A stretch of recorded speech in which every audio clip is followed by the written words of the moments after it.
Welcome to our vlog. Welcome to our vlog. And this month we're going to be looking at the value of vulnerability for intimacy in relationships. We are indeed. And I think that this was spurned by a conversation that we had earlier, because I found myself of late being more and more fascinated by this term toxic masculinity. I've heard it many times in the past, but I think this week in particular I've kind of heard it in a new way. And when I start to explore that for myself and how I might apply that to myself, I want to suggest that throughout my childhood, I found it very difficult to be vulnerable, that vulnerability, particularly amongst my peers, was something that you just don't do. And I'm sure that I used this terminology, and I certainly didn't want to have it leveled at me, was this term, don't be a crybaby. So I saw other kids cry and then be called a crybaby and then be made fun of. So that was certainly my experience at school, I think, and that's my experience at school right the way through, by the way. This is in infant school and secondary school. I wondered in terms of what my home life was like. I recall my father being emotional as an older man, being able to cry, but I don't have any recollection of him being able to cry throughout my childhood. So I'm sure that might have been a factor too. But I know amongst my peer group, it would be a source of complete humiliation to have that term thrown at you, or that's how I perceived it. So I went throughout my school years until I think it was about the age of 14. I can absolutely honestly say that I did not shed one single solitary tear throughout that whole experience until I got to about 14. And I found myself in this situation where I was playing soccer for our American friends in the fields behind the main school building. And it was after school. And I believe it was probably getting towards summer, so I think there were longer days, and you were able to stay out of school and play soccer. It wasn't dark, and I know that there was this one character that showed up who was someone who was much older. I think he was probably at least 17, may have even been 18, I think, and he was a pretty scary character, and a lot of people were afraid of his temper. And I don't think we were particularly thrilled to be playing football with him, but who's going to say no? And so anyway, he ended up playing with us, but before he actually got on the field, he found a jacket, which was my jacket, and put his watch inside of it for safekeeping. And then when we all went home, he forgot that he had put his watch in my jacket. The following morning, he had gone to look in the field and couldn't find his watch. So he incorrectly assumed that I had stolen it. I mean, it's pretty bizarre. I mean, you have to look at the logic of this situation. And this just shows kind of what a scary character he was, because the first I've heard of it, I am coming into school, I'm walking through the main building, I find myself in my classroom, and then another senior comes into the classroom, grabs me by my tie. Was there no teacher? No teacher around at this point. Grabs me by the tie and takes me out into the corridor to face what is essentially this furious individual who, rather than kind of give me any chance to sort of suggest an alternative explanation, kicks me in the chest as hard as he can, and I find myself flying back into the wall. He then proceeds to sort of beat me about the face and body. Having done this, he then starts screaming at me, "Where's my watch? Where's my watch?" This is the first I've heard of it. So you didn't even know you had his watch? I had no idea about any of this. It just seemed all so completely nonsensical. And also I'm being battered fairly severely. And so, are there any teachers there? No, there's no teachers around at all. There's no one there to kind of sort of protect me, or to sort of chime in or kind of get this guy off me.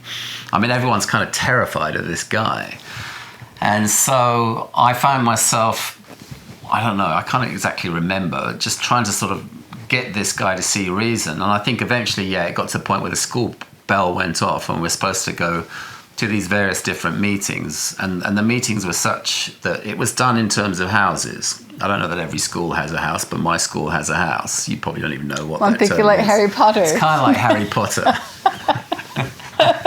It's kind of like Harry Potter. Homeroom. Yes, we didn't have a sorting hat though. But I was in my house, and in my house, in that meeting, there are boys from all the different classes, of all different ages. Anyway, I went into the classroom, found myself a desk, and I just like lay on the desk and just sobbed my heart out. And this today now is more of a learning for me in retrospect, because for all those years that I realized it's not okay to cry your heart out or show vulnerability, because you might be called a crybaby and judged as being less than, something that I was very not wanting to experience. I was doing my best to avoid. This felt unavoidable. I felt that the sheer inequity and injustice, the sheer humiliation, I think it was a combination of all of the above. I think more to do with just the inequity of the situation that was just really so troubling to me. But I sobbed like I had never sobbed before. And then when I finally pulled my face up, what was so astounding to me, and I have this image indelibly imprinted in my brain, was particularly with the younger boys just looking at me with just such eyes of compassion and empathy. And it makes me realize more in retrospect that actually, ultimately, it's more than okay to let your feelings out. And that the natural course of action for a human being that is pretty healthy in their psychology is to experience empathy and compassion. And that's what I saw in the room.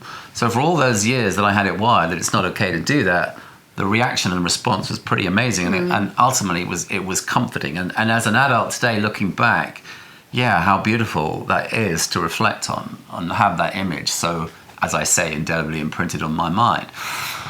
That did not necessarily mean that I find myself going through the rest of my life able to express myself in that way, because I still continued in the same vein that it's not okay to be vulnerable. And that is, for me, certainly in my own experience, that was part of my programming and conditioning. And I think that I for sure brought that into my adult life, and I brought that into our relationship.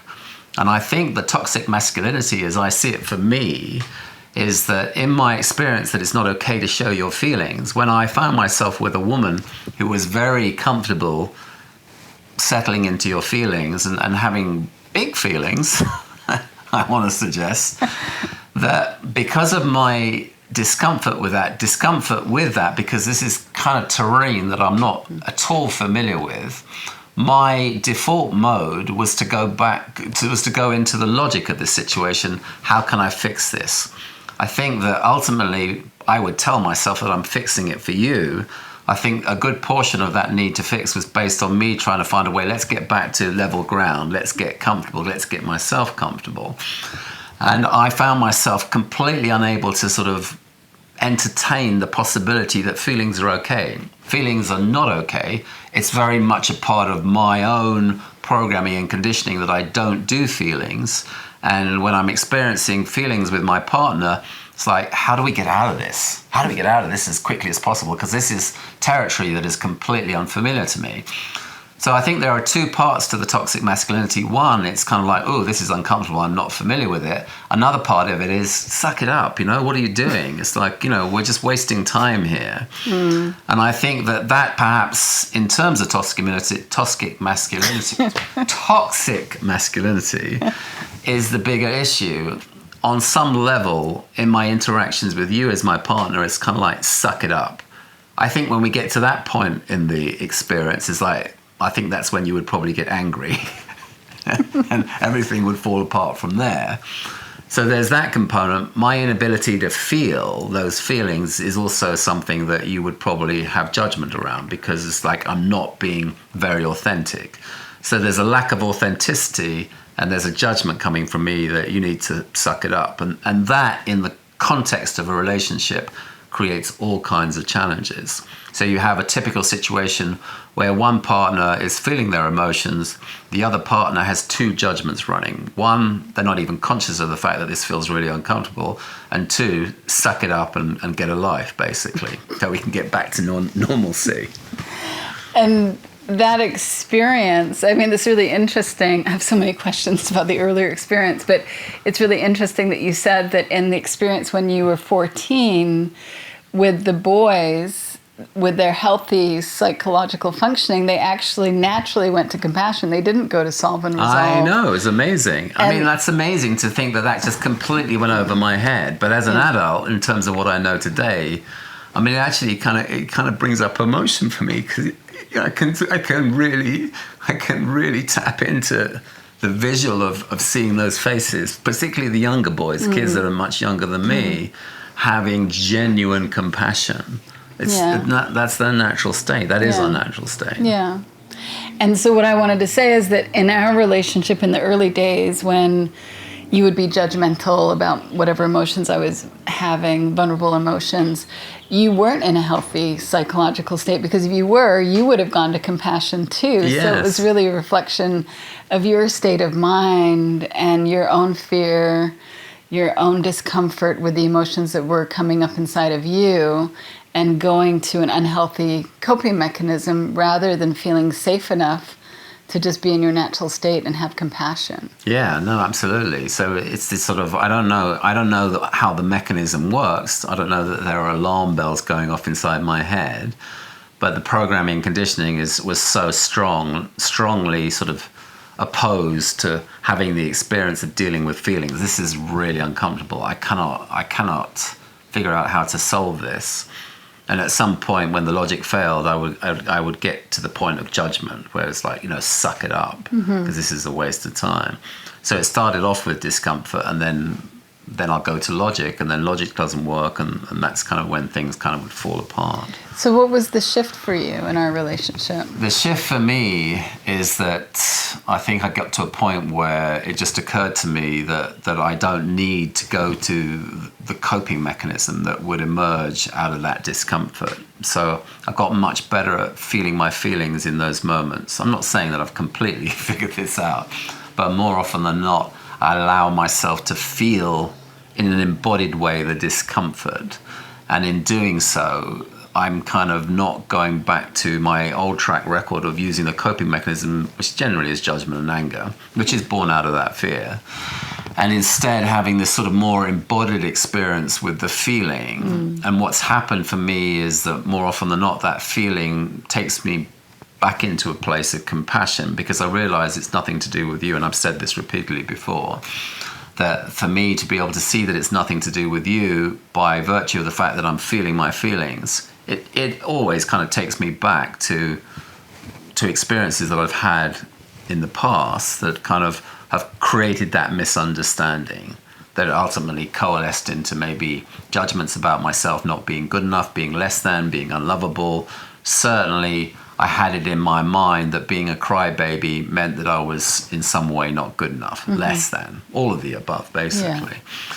So being able to see that for myself is actually, oh gosh, there's something really powerful about this experience of vulnerability, feeling the wave of that emotion. Because if I allow myself to feel the wave, I tap into that feeling of compassion. I don't think it could be any other way. I have compassion for the child that had to have a stiff upper lip and live his life in a way where it wasn't cool to be able to express himself in that way. But ultimately it was really important. And to be honest, why I think I have emotion today, when I imagine those compassionate young faces staring back at me, there was the pathway to health. That was what I needed. I needed that love and I needed that compassion in that moment. And yet it could have been so easy for me just to sort of suck it up and sort of adopt this sense of stoicism and then move through life perhaps waiting for that pressure cooker situation. That was a pressure cooker situation. The lid was fully blown off. I let it all out.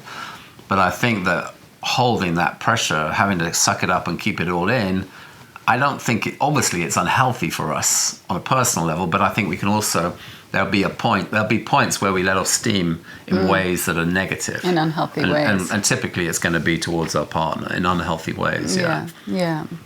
So what I hear you saying is that through getting aware of what was going on inside of you, like that was the first step to actually realize what you were feeling, that you weren't even really aware of what you were feeling. And so that's the invitation, is to just get present to what your experience is.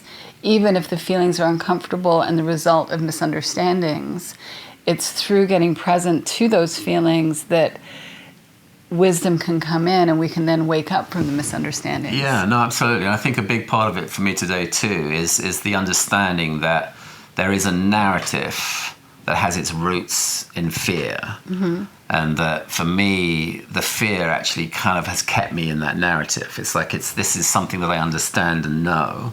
And actually, what is healthier for me is to go to the experience of what I'm feeling, which is the unknown. And what I've learned is if I go to the feeling, it takes me towards truth. I've heard you say this, mm-hmm. probably much more eloquently than me, but the feeling will take me to the truth, whereas the narrative just keeps me rooted in fear. And the mm-hmm. and the rootedness, is that I don't think that's the right way to articulate that, but the root of that fear is what keeps me in suffering and pain. But there's also a familiarity with that root. And so for me, it's easy to get stuck there and go to those old coping mechanisms. And on some level, in a peculiar way, it's more comfortable when really it's not.